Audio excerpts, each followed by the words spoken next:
So there were a total of 65 students in this graduating class. 53 of those students were accepted to post-secondary programs. This includes students accepted to 2-year programs, 4-year programs, and vocational training programs.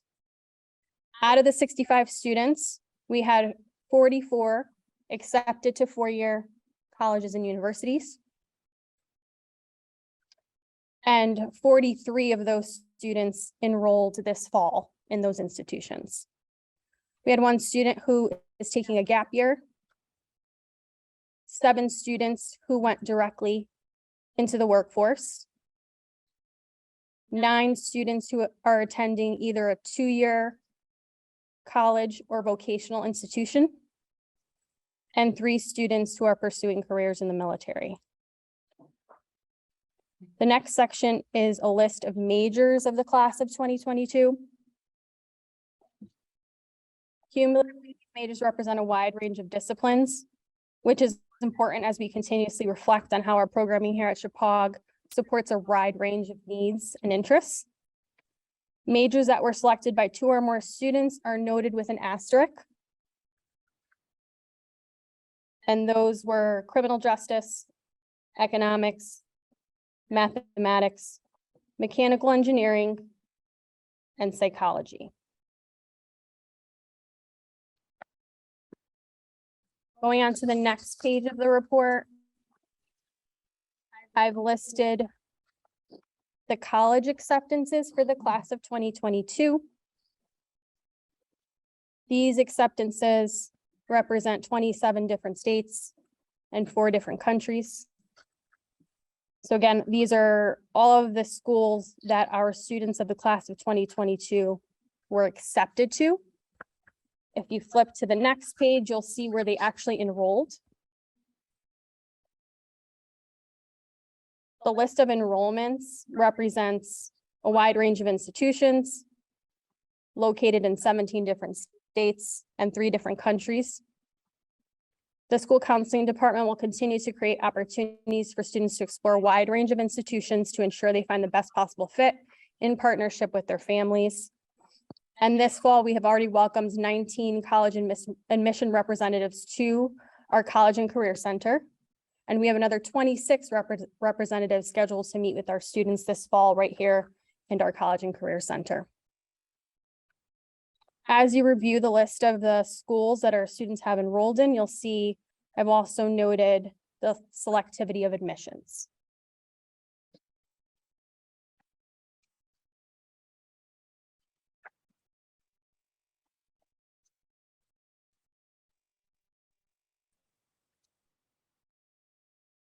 In the next section, I'm highlighting some of the academic achievements of the class of 2022. We had one student who was commended as a National Merit Scholar. 16 students enrolled in our National Honor Society. We've had 7 AP Scholars, and AP Scholars are students who scored a 3 or higher on 3 or more exams. 4 AP Scholars with distinction. Those are students who average a score of 3.25 on all exams taken and earned a score of 3 or higher on 4 or more of these exams. And lastly, we had 2 AP Scholars in the class of 2022. These students average a score of 3.5 on all exams taken and earned a score of 3 or higher on 5 or more exams. We also had a number of students who pursued accelerated coursework in their 4 years at Chapag. 51% took at least 1 AP exam. 54% of those students scored a 3 or higher. 56% of the senior class enrolled in at least 1 dual enrollment course. So those are courses where students are able to earn credit both here at their home high school as well as through a university, which in our coursework is ECE UConn. We also have 61% of students who took at least 1 honors course, and 30% of students in the class of 2022 took 5 or more honors courses during their high school career. Moving on to the section answering the call to citizenship, where we highlight our students' community service achievements. The class of 2022 did not disappoint. Although the SVS graduation requirement is only 30 hours, we had 65 students contribute 3,448 hours of service cumulatively. 75% of these students exceeded the minimum requirement of 30 hours. 17 students completed double the hours required. 7 students completed over 100 hours of service. And our community service award recipient accrued over 300 hours. When it comes to scholarships earned, the class of 2022 was awarded over $125,000 in scholarship money cumulatively. This next section reflects the individual scholarships, which I won't go through individually, but they will be published in the class of 2022 graduate report. This concludes my presentation on the class of 2022 report. Are there any questions before I transition to the school profile? Okay, so I'm going to go on to describe this document.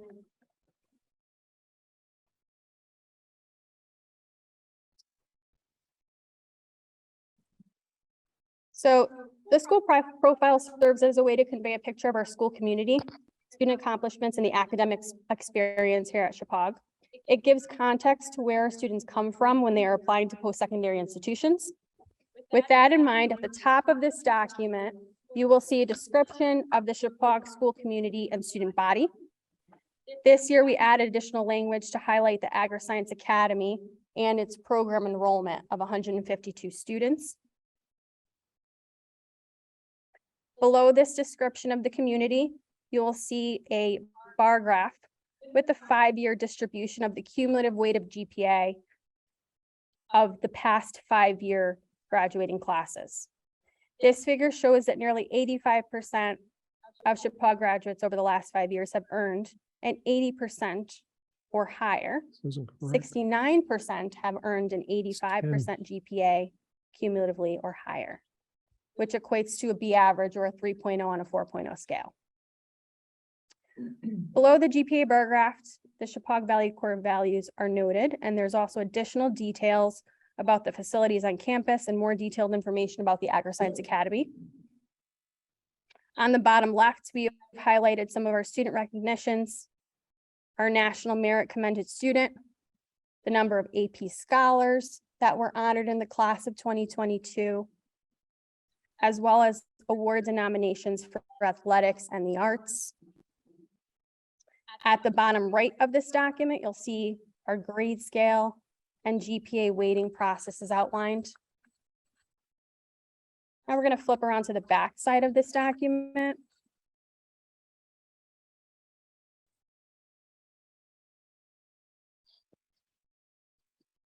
We have more information on academic expectations, as well as descriptions of our community service and senior project requirements. Below that section in the center of the page, there's a box with a breakdown of the percentage of our students continuing their education. Out of 65 students in the class of 2022 graduating class, 82% were accepted into a post-secondary program. This includes vocational training, certification programs, 2-year colleges, and 4-year colleges. 68% of the graduating class were accepted to 4-year college programs. We've also noted here, again, the total number of community service hours that were highlighted in the class of 2022 report. And below that, the average SAT score earned by the class of 2022 on the Connecticut SAT in spring 2021. So those averages represent all of the class of 2022 for that required exam on that date. And both of those sections are above the college readiness benchmark. Sure.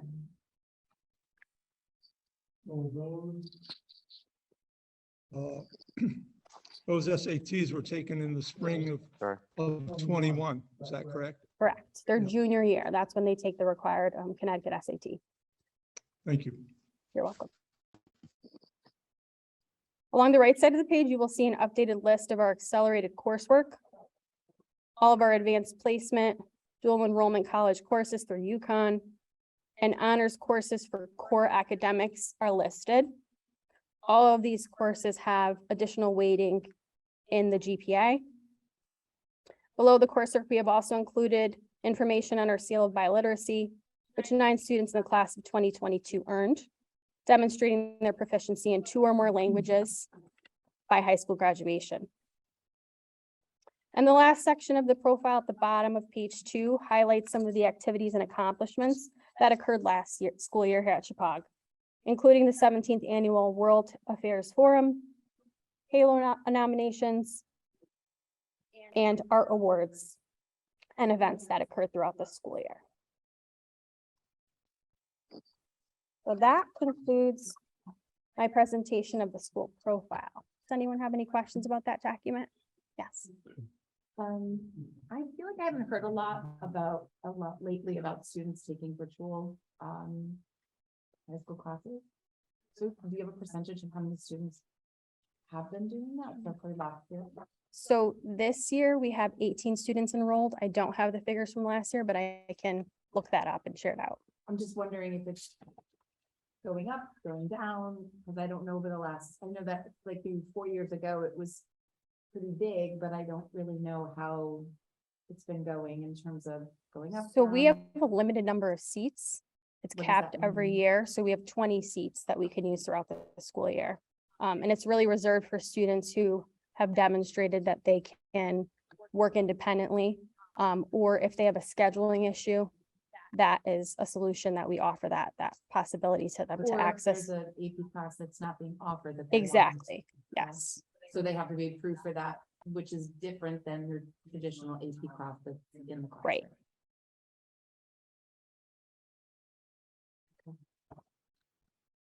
I have a question. Sure. Looking at the very top of the front page, it describes us as providing education for Bridgewater, Roxbury, Washington, and it also talks about Sherman. And it talks about, it says welcoming students from 9 surrounding towns for the Agri-Science Academy. I think it's 10.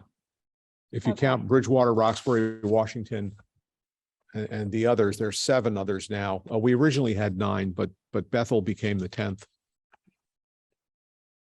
Thank you for making note of that. We'll edit that before it goes out. Yeah. I also wonder on where we talk about under core values, and we talk about the facilities we have. I like the well-appointed technology and arts wing, but I don't know if it really gives the best. We have a fully equipped television studio, and I would think that might be something that might attract interest. We also have a 21st century planetarium, which is another thing that we just recently added. So these are like really recent, relatively recent additions on the TV studio. That was about 4 or 5 years ago, but the planetarium was just added this past year in 2022. Thank you. And this is something we'll obviously continually edit and expand on.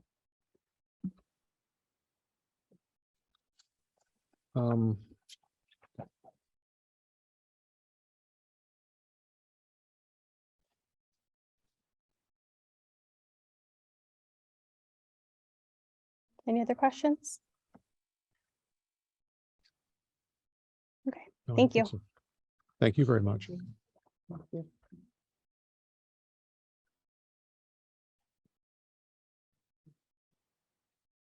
Okay, we're going to move on to action items. I'd like to, first action item is to consider if appropriate, approve a field trip to Costa Rica, the week of April 9, 2023 for grades 9 through 12. I know. Cocaine. Yeah, right. Good evening. Thank you. For those of you who don't know, my name is Mike Nolan, high school Spanish teacher here at Chippewa. I should quickly take a moment to thank those of you that approved our last field trip to Oaxaca, Mexico. It was a success. So that was my impulse to pursue this field trip. I initially wanted to go take more Spanish students to Oaxaca. However, the children in the orphanage down there that we normally go visit and support, they just recently were able to get their COVID vaccines, and Simply Smiles has not yet opened up their volunteer program down there.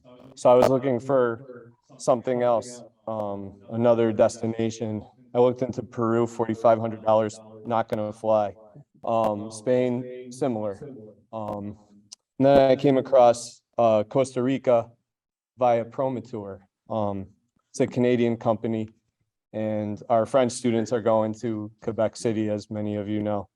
And I had the pleasure of chaperoning, helping chaperone one of those trips, knowing next to no French. They allowed me to go anyway.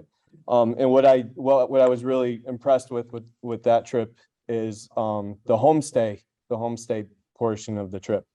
So I looked into other offerings that Promotour has, and they in fact offer a trip to Costa Rica. And the trip that I'm proposing this evening includes a homestay for our students. So every night during the 7-day trip, our students would be paired off and stay with a host family, and would include like 6 breakfasts and 4 lunches and 4 dinners, with a Costa Rican host family, where they would, as language teachers, most importantly, they would have to use Spanish to communicate. But they're also learning about Costa Rican culture and customs, and getting a real feel for the place. Because I've done the trips where you just go on a bus tour, and you go to a cathedral and you go to a museum, and you see all these fancy places, but you don't really get to know the people. So that's the main reason that I'm proposing this trip. Just very briefly, we would fly out on Sunday, April 9. We'd stay in a little town outside of the capital city, San Jose, Costa Rica, just 18 miles outside of the city. It's a small town, and it's always the same group of host families, so they know when we would be there. It's very safe. And we would do different excursions during the day, and then each night our students would go back and stay with their host families in the evenings. So some of the things that they would be doing, we would visit the Poas volcano. They would visit the Baldy hot springs, and also go zip lining through the rainforest. We'd visit a coffee plantation, we'd visit a school. And on that same day, when the students would visit a school, they'd also get a cooking class. So those are some of the activities in addition to staying with the host families. It'd be a very full experience. It's a packed itinerary. The travel cost includes medical insurance and travel insurance with allowances for cancellations. The trip would cost, depending on the exact numbers, around $2,500. And obviously we would do individual and group fundraising. So I think that's all I plan to speak about. If you have any questions, I'd be more than happy to answer any questions you might have. Questions? Yeah, Stephanie.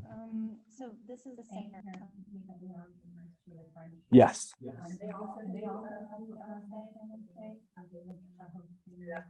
So They have actually. My younger daughter actually was on the one to Quebec, where they got to stay with host families. That is the most amazing part of the trip. This is a really top flight company that does this. I know that they've done them here. I know that my wife, who's a world language teacher, uses them at her high school. And I think that they're a really top-notch company. They do a great job, and this homestay thing is just spectacular.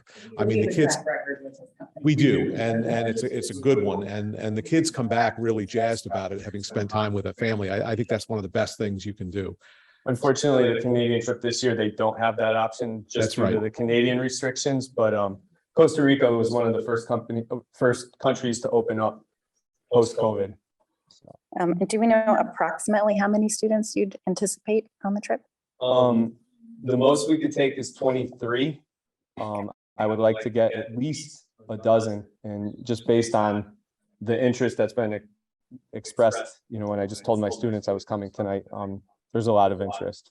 So my AP students told me to tell all of you as well that when they take the AP test, they have to do a cultural comparison where they speak for 2 minutes, and this would give them valuable experience to be able to compare the two cultures. So. And it's, sorry, just the dates of it again. It's Sunday, the 9th, and then you come back The 15th. the 15th. Okay. Thank you.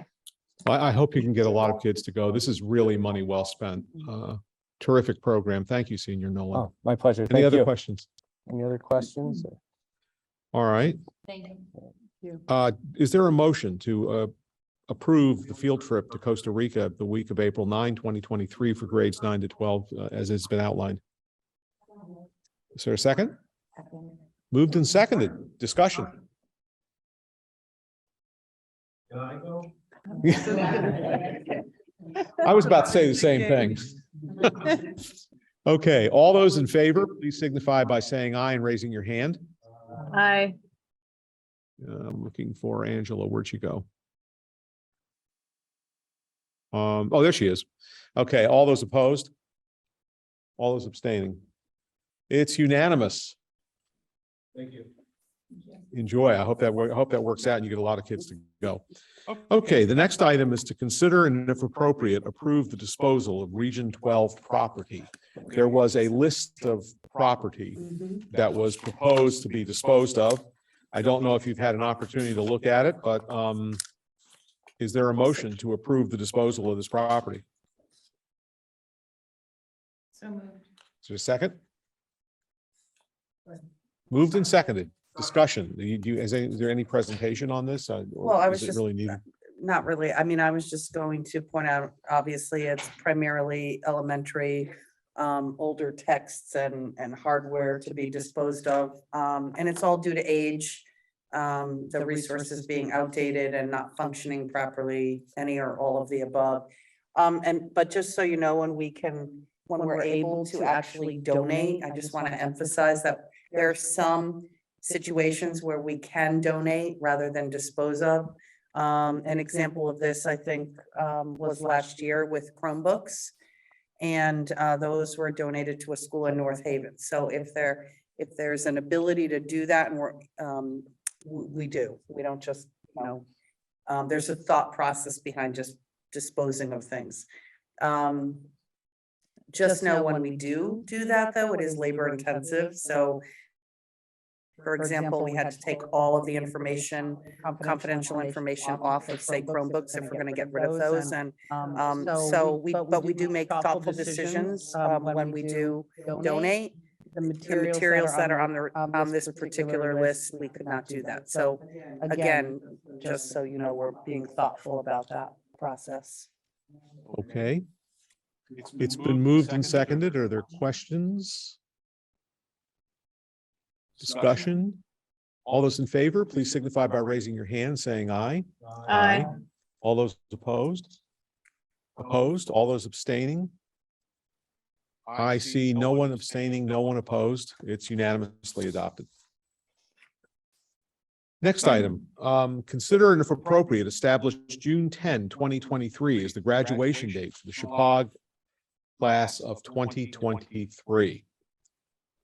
Yeah, and this is easy because the date was already set. It's on our calendar for June 10th. So it's really just an official approval. And by approving this date now, of course, what ends up happening is it becomes the date and they will graduate on that date and it will not get postponed no matter how many snow days we have. And of course, the seniors will be invited to come back after graduation to attend the classes that might be occurring after graduation. And when we have a senior that comes back after graduation, we'll let you know. But, okay, is there a motion to approve June 10 as the graduation date, 2023? Moved, is there a second? Moved and seconded. All those in favor, please signify by raising your hand and saying aye. Aye. All those opposed, please say nay, and all those abstaining, please so register. I see no opposed, no abstaining. It's unanimous, 11 votes for. I'd like to entertain a motion to add to the act item agenda a transfer of funds related to the purchase of the vehicle that we discussed earlier in the meeting. There are funds that need to be transferred from accounts in order to pay for this so that we don't have to just pay for it up front. We're going to move some money around to do it. Is there a motion to put this on the agenda? Is there a second? Moved and seconded. All those in favor of adding this to the agenda for action, please signify by raising your hand and saying aye. Aye. All those opposed, please say nay. All those abstaining, please so register. It's unanimous. We will add this to the agenda. I had passed out to you anyone who doesn't have one. Oh, boy. Is there any way to get this on the screen? I guess not. Poor Angela, she's not going to see this. But a $39,000 manufacturer's suggested retail price Chevy truck for the maintenance for $27,049.80. Been working very hard. Don and Nicole, and Nicole has worked her magic and found a way to pay for it, and perhaps she'd like to tell us about it. I'm going to let you take the applause for this.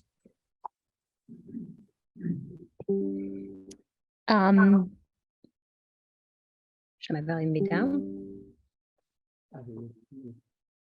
Okay. So I had shared with the finance committee that we had a program change to purchase an agri-science bus. And we were able to purchase 2 agri-science buses, in fact, under the budget that we had reserved.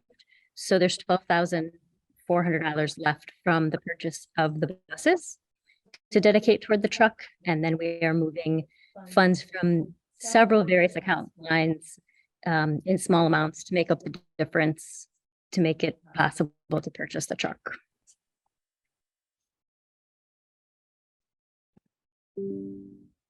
Okay, as you will see in this exhibit that I'm looking at, the savings from the buses alone reduce the price from 27 to 16.4, and this is very important because we're getting a $40,000 truck for about $16,000, and we found areas in the budget, Don's budget, that can be saved in order to acquire this. And it's very important that we have this vehicle because we need to be able to move furniture and other things around the site, and we are replacing a 20-year-old vehicle. We have nursed it along for 20 years and it's just done, and it's not really safe to use anymore. And so we have retired it and we're replacing it with this. So this is an opportunity to acquire a needed vehicle, which we hope will also be able to be around for 20 years if possible, because we'll have a garage now that it can be stored in instead of sitting in the parking lot. So that's what this is about. And I will accept a motion, would entertain a motion to approve the transfer of funds as set forth in the schedule here. I so move. Moved. Is there a second? I'll second. Okay, discussion.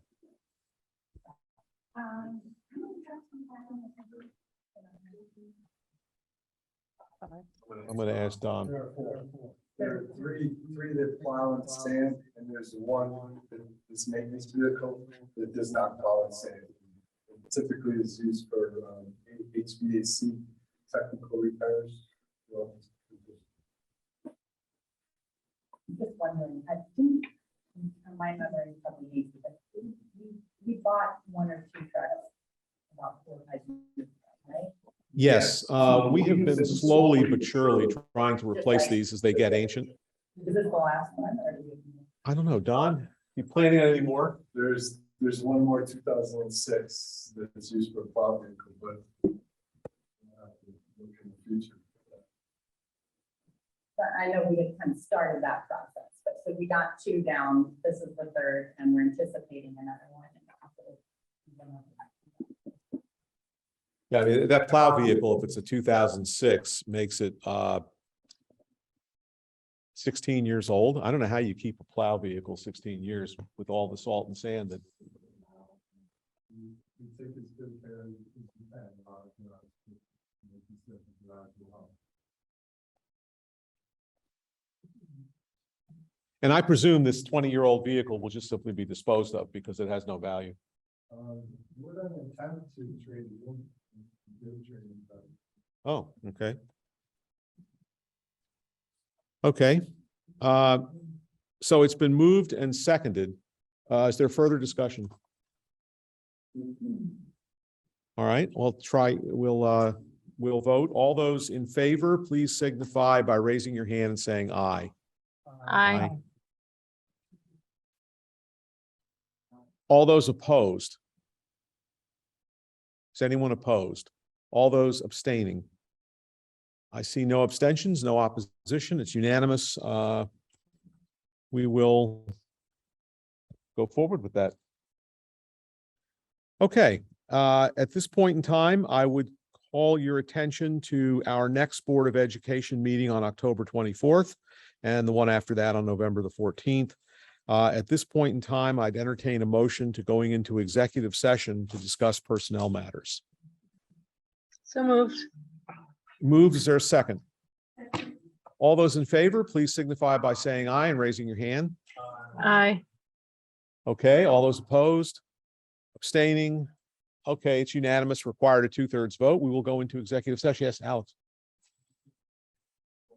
Oh, yes. Do we need to invite Nicole? Yes. Yes, we need to invite Nicole. So if no one has any objection, she's invited in, as the superintendent.